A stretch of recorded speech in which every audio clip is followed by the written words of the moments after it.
planes. And part of what the president announced today was additional Stingers that serve exactly that purpose. Sure, but given that the S-300 has a much longer range than the Stingers, is that part of the administration's plan to find a way to facilitate that specific training? Without getting into specific systems, there are a range of anti-aircraft systems that do have longer range. We are continuing to consult with our allies and key partners to surge that assistance, but I'm not going to get into more specifics. And the last question is, the Federal Reserve raised rates today, help fight tame inflation. Is the administration confident that the Fed can beat inflation through rate hikes and not risk a recession?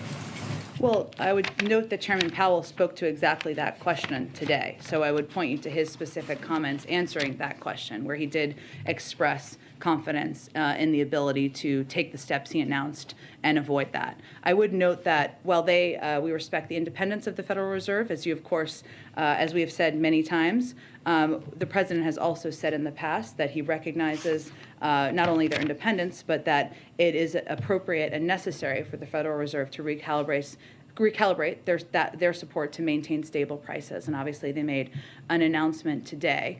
As it relates to, we obviously closely watch, hear from the administration, and closely monitor all risks, and we continue to believe that the United States economy is positioned well to deal with the challenges ahead, even as we continue to monitor. And obviously there are events that impact the economy, including an invasion of a foreign country, and we're seeing that impact as well play out in the economic data.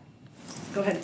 Back on this question of labeling Putin a war criminal. I mean, this war has now been going on for 3 weeks. So far, the president has declined to use this label. As you note, there is an ongoing sort of formal process before you can use this term. So something must have changed for the president to feel like he can take this additional step today.